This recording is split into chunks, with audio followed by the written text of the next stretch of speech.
মন্দিরা ঘরদোর পরিষ্কার করছে, একদম ঝকঝকে নতুনের মতো করছে। কেন জানো? জানো, আমি মনে হয় বুঝতে পেরেছি, আর সেটাই তোমাদের সামনে তুলে ধরবো। হ্যাঁ, একটু অ্যাডভান্স করছে। আর মন্দিরাকে আজকে একটু ছি ছি বলে বলবো।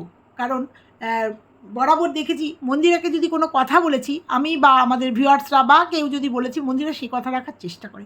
এই জন্য যে কথা রাখার চেষ্টা করে সেটা বলতে ভালো লাগে। অনেক সময় নিজের মন থেকে অনেক বুদ্ধি বেরোয় না, নিজের মাথা থেকে অনেক বুদ্ধি বেরোয় না, কিন্তু যেহেতু ইউটিউবে রয়েছে সেহেতু কোনো অশালীন কিছু দেখলে পরে আমরা বলি। আর সেটাই মন্দিরাকে দীর্ঘদিন বলে বলে বলে বলে মন্দিরা কিন্তু আজকে এই জায়গায়। জীবনে একটা ভুল করেছিল, কিন্তু আমাদের কিছু কন্ট্রোভার্সি ক্রিয়েটার, কিছু ভিউয়ার্স, সর্বোপরি নিজের ভুল নিজে বুঝতে পেরে তার নিজের জীবনে সে ফিরে এসেছে। তো তারপরেও আজকের ভিডিওতে মন্দিরা একটা সাংঘাতিক চরম নিন্দনীয় ভুল করেছে। সেই ভুলটা আজকে বলতে আসবো। আর তার সঙ্গে বলবো মন্দিরা একটা কথাও মেনে নিয়েছে, আমাদের একটা কথা মেনে নিয়েছে। আর বলবো কেন মন্দিরা বাড়িঘর একদম পরিষ্কার, একদম নোংরা আবর্জনা দুর্গন্ধ সব পরিষ্কার করে নতুন করে তুলছে বাড়িটা। অবশ্যই বলবো, দেখতে থাকুন, নিশ্চয়ই ভালো। হ্যালো বন্ধুরা, কেমন আছো তোমরা? নিশ্চয়ই ভালো আছো, আমিও ভালো আছি। দেখেছো ইতিদি, ইতিদি ভালোবাসার টানে, অবশ্যই ভালোবাসার সাথে কিছু জিনিসের টানেও বা পারিশ্রমিকের টানেও। কারণ কিছু মানুষ হয় ভালোবাসা না দিলে কাজ করতে পারে না। শুধুই যে পারিশ্রমিক দিলেই মানুষ কাজ করে না, পারিশ্রমিক দিলাম দুর্ব্যবহার করলাম সে বাড়িতেও মানুষ, কাজের মানুষ পাওয়া যায় না। কাজের মানুষ, কাজের লোককে টিকিয়ে রাখা, ভালোবাসা দিয়ে কাজ করানোর, এটা একটা আলাদা জোন। এটা সবাই বুঝবে না যারা কাজের মানুষকে, কাজের মানুষ আর কাজের লোক কিন্তু আলাদা, গুলিয়ে ফেলো না তোমরা। কাজের মানুষকে যারা ভালোবাসা দিয়ে কাজ করাতে পারবে তারাই হচ্ছে আসল মানুষ। হ্যাঁ, পারিশ্রমিক তো দিতেই হবে। ইতি যে কাজগুলো করছে সত্যি কথাই একদম মন দিয়ে ভালোবেসে করছে। যে কাজগুলো দায় সারা না, যে কাজগুলো পয়সার বিনিময়েও হয়তো হয় না, এর মধ্যে ভালোবাসা মিশ্রিত আছে। কারণ পুরোটা তুলে দিতে পারেনি মন্দিরা, কিছু কিছু তুলে দিয়েছে। কারণ যে পরিশ্রম দেখলাম আমরা, সেই পরিশ্রম সব তুলে দিলে 12 ঘন্টার ভিডিও হবে। কিন্তু যেটুকু তুলে দিয়েছে আর ইতির যে কাজগুলো দেখেছি সত্যি ভীষণ পরিষ্কার। আবার বলছি, এরকম মানুষ আমার প্রচুর আছে। আমার নিজের বাড়িতে আমি নিজের কাজ নিজে কিচ্ছু করি না, সবটাই আমার ভালোবাসার মানুষরা করে।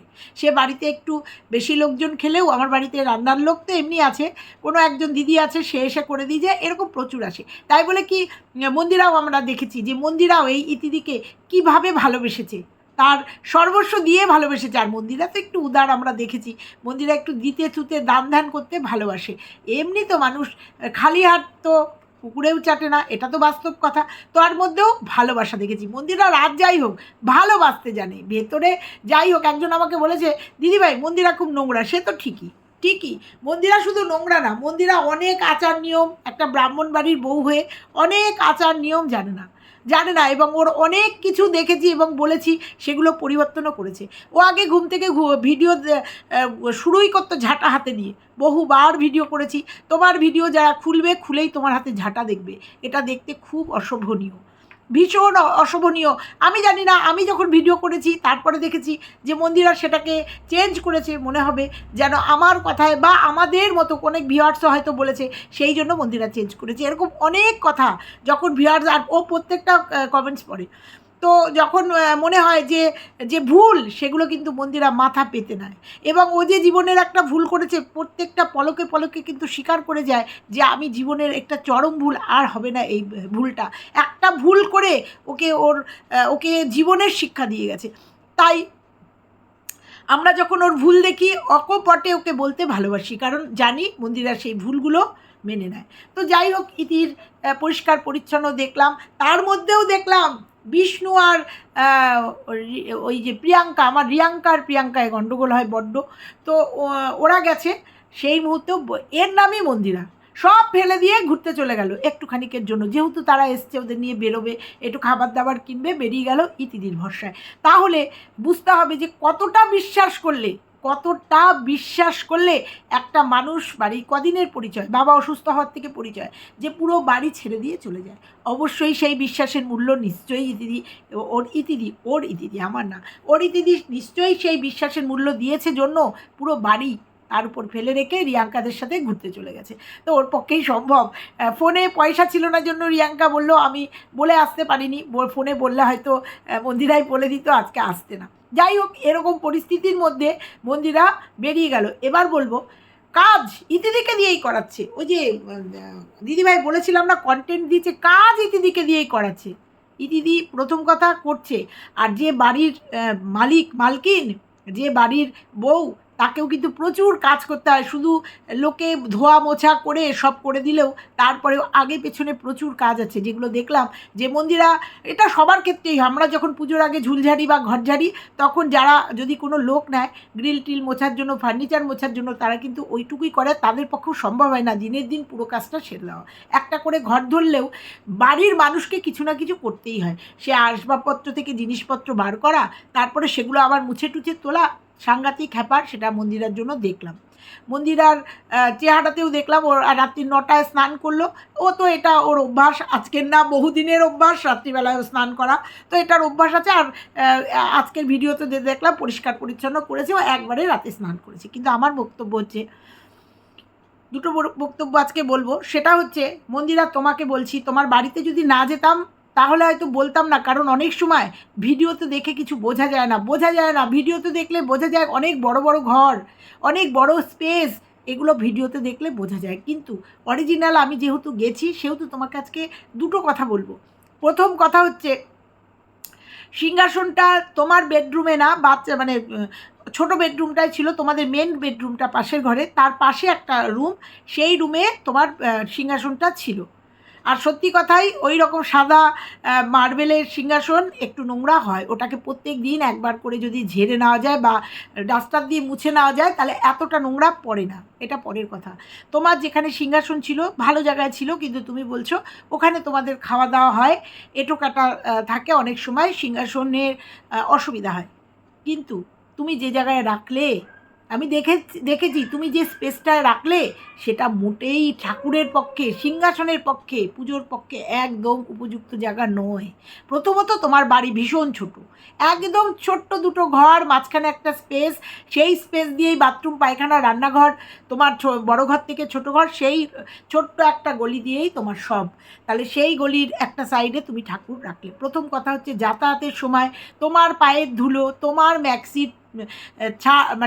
ম্যাক্সি ঠাকুরের সিংহাসনে বাড়ি খাবে। যেই তোমার বাড়িতে যাক না কেন, শাড়ি পরে হোক, যে পরেই হোক, সেই শাড়ি বা সেই যে হাঁটা চলার যে ধুলো বা যে হাওয়াটা সিংহাসনের গায়ে লাগবে। তুমি যখন পুজো দিতে বসবে, কেউ আশেপাশে এপাশ থেকে ওপাশে, ধরো এই ঘরে কেউ আছে, তার পটি বা তার বাথরুমে যেতে হবে, তোমাকে উঠে জায়গা ছেড়ে দিতে হবে, তারপরে সে যাবে।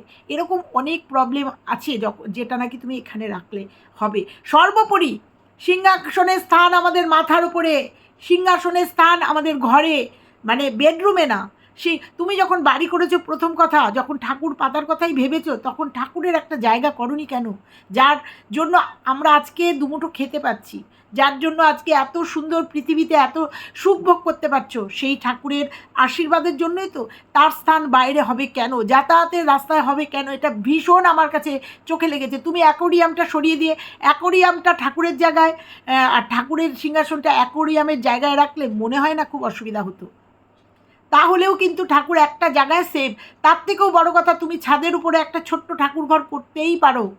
তোমার যা পয়সা ইনকাম, তুমি ছাদে, সবথেকে মানুষ মাথার উপরে ঠাকুরকে রাখে, মেনে নিলাম সেটাও, যে পারছো না বা ভবিষ্যতে করবে। কিন্তু তোমাকে আর একটা উপদেশ দেবো, সেটা হচ্ছে, তুমি ব্রাহ্মণ বাড়ির বউ। তোমাদের বাড়িতে আমি দেখে এসেছি প্রতিষ্ঠিত মন্দির, কালী মন্দির, এবং মন্দিরে অনেক ঠাকুর আছে, এবং তোমার শ্বশুর হচ্ছে পুরোহিত, তোমার স্বামীও পুরোহিত ছিলেন, সোমনাথও পুজো টুজো করে। সেক্ষেত্রে তোমার একই পরিবার, ভিটেটাও এক, মানে তোমার ভিটের সঙ্গে তোমার ঠাকুর মন্দিরের ভিটে, শুধু তোমার শ্বশুরের ভিটেটাও রাস্তার ওপারে। সেক্ষেত্রে আমি বলবো, তোমার সিংহাসন পাতার কোনো প্রয়োজন ছিল না। আর সিংহাসন পেতে এরকম অনাচার করার কোনো দরকার ছিল না, যেহেতু তোমার ভিটেতেই, তোমার পাশেই তোমার মন্দির রয়েছে। তোমার যদি পুজো দিতে ইচ্ছাই করে, ঠাকুরকে ডাকতেই হয়, শ্বশুরবাড়ির যে ভিটেতে ঠাকুর মন্দির আছে, সেই মন্দিরে গিয়েই হাত জোড় করে প্রণাম করতে পারো, সেখানে গিয়ে পুজো দিতে পারো। আর যদি সিংহাসন একান্তই তোমার দরকার ছিল, তাহলে মন্দিরে তোমাদের অনেক জায়গা দেখে এসেছি। তোমার যে মন্দির, তোমার শ্বশুরের যে মন্দির, সেই মন্দিরে অনেকটা জায়গা, সেখানেই তুমি তোমার সিংহাসনটা রাখতে পারতে। যে বাবা বা মা, আমি নিজের মতো করে একটু পুজো করতে চাই, এই সিংহাসনটা আমার তোমার অনেক বড় মন্দির মন্দির দেখে এসছি, সেখানে রাখতে পারতো। সর্বোপরি যেহেতু শ্বশুরের ভিটেতেই রয়েছো, আলাদা তোমার বাড়ি না, আর ওই ভিটেতেই মন্দির, কোনো দরকার ছিল না আলাদা করে তোমার ঠাকুর পাতার, কোনো দরকার ছিল না ঠাকুর পেতে এরকম অনাচার করার। আজকে সত্যিই খুব খারাপ লাগছে যে তোমার ঠাকুরের স্থান হয়েছে তোমার রাস্তা চলাচলের রাস্তার উপরে, যেখানে অহরহ অহরহ মানুষের পায়ের হাওয়া যাবে, তোমার ম্যাক্সির হাওয়া যাবে, ধুলো যাবে, বাইরে থাকবে, তোমরা ঘরে থাকবে, ঠাকুর বাইরে। এটা ঠিক না মন্দিরা, এটা ঠিক না, এটা ঠিক করছো না। যদি একান্তই অসুবিধা হয় ঠাকুর দিয়ে এসো, শ্বশুরবাড়ি মানে দিয়ে এসো, কি তোমার ভিতর থেকে নেমেই তো তোমার মন্দির, ওইখানে এক কোনায় রাখো, দরকার হলে পুজো পুজো ওখানে গিয়ে দাও। তুমি রান্না করতে যাচ্ছ শাশুড়ির ঘরে, গিয়ে রান্না করছো একসাথে, এক হাঁড়ি এক দৌড় দেখছি রান্না বান্না হচ্ছে, একসাথে থাকছো, তাহলে ঠাকুর আলাদা কেন? কেন? এটা আমার ভালো লাগেনি, আমার এটা ভালো লাগেনি। তাই তোমাকে বললাম, আমি জানি তোমার হয়তো তোমার মাথায় খেলেনি, এটা তোমার পূর্ব দিকে তোমার অ্যাকোরিয়ামটা রয়েছে, উত্তর মানে যদি সিংহাসন রাখো উত্তর মুখে, অবশ্যই উত্তর না পূর্ব মুখে সিংহাসনটা তোমার, হ্যাঁ ওটা পূর্ব মুখে, কিন্তু তুমি এখন যেটা রেখেছো সেটা হচ্ছে দক্ষিণমুখী, এরকম করে রেখেছো সিংহাসনটা, এটা হচ্ছে দক্ষিণ দিক মানে উত্তর মুখে রেখেছো। ঠাকুর রাখা যায় এক উত্তর দিকে আর পূব দিকে, এই দুটো দিকে। শ্বশুরের থেকে শুনে নেবে, অনেকটা বয়স হয়েছে তো জানি, নয় পূব দিকে মানে উত্তর মুখে ঠাকুর থাকবে, নয় দক্ষিণ মুখে মানে উত্তর দিকে, আর নয়তো পূব দিকের দেওয়ালে ঠাকুর থাকে। এই দুটো জায়গা হচ্ছে ঠাকুরের, আমাদের এই দুটো জায়গা হচ্ছে ঠাকুরের। তোমার অ্যাকোরিয়ামটা পূর্ব দিকে রয়েছে, ওইখানটা ঠাকুরের একটা দারুণ জায়গা, দরকার করলে আলমারিটা আর আঙুল এদিকে সরিয়ে দিয়ে ওইখানটা খুব সুন্দর একটা কর্নারে দারুণ মানে একটা স্পেস ওইখানে ঢুকিয়ে দিতে পারো। আর যেখানে তুমি ঠাকুর রেখেছো সেখানে তুমি অ্যাকোরিয়ামটা রাখতে পারো, এইটুকু তোমাকে বললাম। আর সর্বোপরি যদি দেখো খুব অসুবিধা হচ্ছে, তাহলে ঠাকুরটা নিয়ে বাবার মানে শ্বশুরবাড়ির যে মন্দির আছে মন্দিরে রেখে দাও, রোজ ওখানে গিয়ে পুজো দেবে, রান্না করতে যাচ্ছ, খেতে যাচ্ছ, সব করতে যাচ্ছ, পুজোটা তো তোমারই ভিটে, তোমাদেরই ভিটে, নেমেই তোমার মন্দির, ওখানে রাখো। আমার খুব দৃষ্টিকটু লাগলো তাই বললাম, আর কিচ্ছু না। কারণ তোমাকে তোমার ভুল ত্রুটিগুলো সমস্তটা ধরিয়ে দিই, দেখলে পরে ধরিয়ে দিই, তো সেই জন্যই বললাম। এবার বলি যে তুমি মেনে নিয়েছো কি।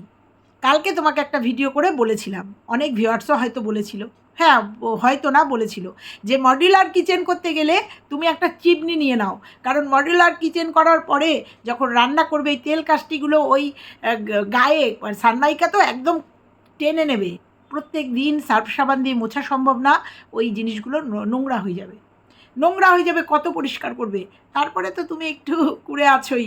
যাই হোক, ওই জন্য বলেছিলাম যে আর তোমার একদম ছোট্ট একটা রান্নাঘর, ছোট্ট একটা রান্নাঘর, এরকম করে ঘোরা অসুবিধা, তোমার রান্নাঘর ময়ের রান্নাঘর খুব ছোট, খুব ছোট, সেখানে একটা চিমনি নেওয়ার খুব দরকার, কারণ কিছু সোমবার দিলে তোমার সোমবারের ঝাঁজ একদম বারান্দা পর্যন্ত চলে আসার কথা, অভিজ্ঞতা থেকে বলছি।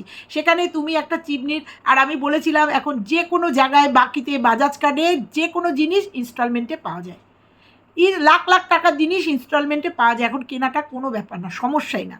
তো যাই হোক, সেটা শুনেছো, কার কথা শুনেছো সেটা বলবো না, কিন্তু তোমার ভিডিওটা দেখে ভালো লাগলো যে তুমি একজনকে বলেছো কাল তোমার চিমনি লাগিয়ে দেবে। হ্যাঁ, এটাই হচ্ছে কাজের কাজ, যেটা করবে কমপ্লিট, যা হয় না নয় তা হয় না 90, এই যে করে ফেললে টাকা শোধ হয়ে যাবে, কিন্তু তোমার কাজটা হয়ে গেল। এই 2 নম্বর কথা। এইবার বলবো, ঘরগুলো পরিষ্কার কেন করছো, তার পেছনে কি কোনো রিজন আছে? আমার তো মনে হলো কোনো রিজন আছে, কারণ আমরা জানি অক্টোবরে সম্ভবত তো পুজো, তার সাথে আমাদের জয়ীর জন্মদিন 3রা অক্টোবর কিংবা 4ঠা অক্টোবর, এই দুদিনের একদিন হবে, একটু হয়তো মিস্টেক হচ্ছে 3রা কিংবা 4ঠা, কারণ গত বছর অক্টোবর মানে জয়ীর জন্মদিনের দিন বিশেষ একটা জায়গায় ছিলে তো, ওই যে বুনুর বাড়িতে ছিলে, সেই ভিডিওটা মানে ভিডিও তো দেখি, হঠাৎ করে আবার গেলাম, যে দেখি তো গত বছর জয়ীর জন্মদিনটা মনে পড়লো না ডেটটা, তাই দেখলাম তা গত বছর জন্মদিনে দেখলাম একটা ভিডিও, যে এবারকার মেয়ের জন্মদিন কেমন করে কাটবে সেই ভিডিওটা দেখলাম। তো দেখলাম তুমি তখন তোমার বুনুর বাড়িতে ছিলে, ওই যে ফারিয়া বুনুর বাড়িতে ছিলে, তা ওই জন্য ভাবলাম যে তার আগে কদিন আগে তুমি বললে এবারকার মেয়ের জন্মদিনটা করবে একটু বড় করে। কোনো একটা ভিডিওতে মনে হলো শুনলাম, যদি আমার কোনো ভুল না হয়, শুনলাম যে মেয়ের জন্মদিনটা এবার একটু বড় করে করবে। সেই জন্য মানে সেইটা একসাথে দুটো কাজ, কারণ ইতিকে সবসময় পাওয়া যায় না, কারণ ইতি হচ্ছে একটা মানে আয়ার কাজ করে, আর আয়ার ডিউটি মানে সাংঘাতিক ডিউটি। তারপরে শুনলাম যে অল্টারনেটিভ করে ডিউটি করে, পরিষ্কার পরিচ্ছন্নের একটা ব্যাপার আছে, একদম ডিপ ক্লিনের একটা দরকার আছে তোমার বাড়ি। তারপরে রান্নাঘরে মডুলার কিচেন হবে, একবারে পরিষ্কার হচ্ছে যখন তুমি ভাবছো যে একবারে যখন হচ্ছে পুরো বাড়িটাই পরিষ্কার করে নিই, কারণ মাঝখানে শুধু সেপ্টেম্বর মাস আর অক্টোবরের ফার্স্ট উইকেই তোমার মেয়ের জন্মদিন, তারপরে পুজো আছে, একবারে দুই কাজ। এবার জন্মদিনের আগে আর একটা একটু ওপর পরিষ্কার করে নিলেই হবে। আর সত্যি কথায় তোমার এসি, তোমার ফ্যান যা নোংরা হয়েছিল, পরিষ্কার করার একটা ডিপ ক্লিনিংয়ের দরকার ছিল। তার সাথে রান্নাঘর তো ডিপ ক্লিনিং করতেই হবে, কারণ মডুলার কিচেন নিচ্ছ। তো আমার মনে হলো যে মেয়ের জন্মদিন সামনে, সেই উপলক্ষে একটা ডিপ ক্লিনিং করে রাখলে তারপরে যখন করবে একটা টাচ দিয়ে দিলেই হয়তো হয়ে যাবে, কারণ সামনে একটা মাস আছে। প্রত্যেক দিন যদি একটুখানি ঝাড়াপোছা করো, তাহলে 1 মাসের মধ্যে অন্তত এই রকম নোংরা হবে না। এটা আমার ধারণা, ভুলও হতে পারি। তো আমার মনে হলো মেয়ের জন্মদিনের জন্য তার প্রিপারেশান নিচ্ছ, তার প্রিপারেশান আগস্ট মাস থেকেই শুরু করেছো। কারণ তুমি যে কোনো কাজ করলে অনেক দিন আগের থেকে তার সূচনা তুমি করে ফেলো। তো দেখা যাক আমার ধারণা ঠিক হয় কি না। তারপরে পুজোর মাস, তুমি পুজোটা উল্লেখ করেছো আর বলেছো জন্মদিনটা এবার করবে। তো আমি দুটোকে মিলিয়ে ভাবলাম যে মনে ছিল না জন্মদিনটা, দেখি তো একটু জন্মদিন, তো দেখলাম অক্টোবর মাসের ফার্স্ট উইকে আমাদের জয়ীর জন্মদিন। তো সেই জন্য ভাবলাম যে হয়তো এইটাই হচ্ছে কারণ। ইদিকে সবসময় পাওয়া যাবে না, এই সুযোগে মডুলার কিচেনও হবে, তার সাথে ডিপ ক্লিন হয়ে যাবে বাড়িটা, তার সাথে জীবনের সব ময়লার সাথে বাড়ির সমস্ত স্মৃতি, সমস্ত ময়লা মানে বাজে স্মৃতি, বাজে ময়লা নোংরা সব ঝেঁটিয়ে বিদায় করে, পরিষ্কার করে, নতুন করে, সুন্দর করে বাড়িটাকে সাজিয়ে নিয়েছো। তো চলো আজকে এইটুকুই থাকলো, তোমাকে বলে গেলাম। যদি পারো আমি যেটা বললাম, নয় সিংহাসনটা অ্যাকোরিয়ামের কাছে নিয়ে যাও, আর নয়তো সিংহাসনটা শ্বশুরের মন্দিরে দিয়ে আসো, এতে তোমার মঙ্গল হবে, মঙ্গল চাই। সেই জন্য দৃষ্টিকটু লাগলো, তাই বললাম। কারণ ভগবানকে অশ্রদ্ধা অবহেলা করলে না, আমি বলছি না, কিন্তু তুমি একটু মনে মনে চিন্তা করো, কারণ আমি তোমার বাড়িতে গেছি তো, ওই জন্য বললাম। তো আমি চাইবো না যে তোমার অজান্তেও তোমার ভগবানের অবহেলা হোক, আর ভগবানের অবহেলা হলে বুঝতেই পারছো। তো আজকে এইটুকুই বলে গেলাম। যদি আমার ভিডিওটা দেখো অবশ্যই চিন্তা করবে আমি কি বলে গেলাম। তো চলো আজকে এই পর্যন্তই। ভালো লাগলে লাইক কমেন্ট শেয়ার করো, আর চ্যানেলে নতুন হলে চ্যানেলটা সাবস্ক্রাইব করে দিও। আর মন্দিরা, আমার ভিডিওটা যদি দেখো তাহলে আমার ভালো লাগবে। তো চলো, টাটা।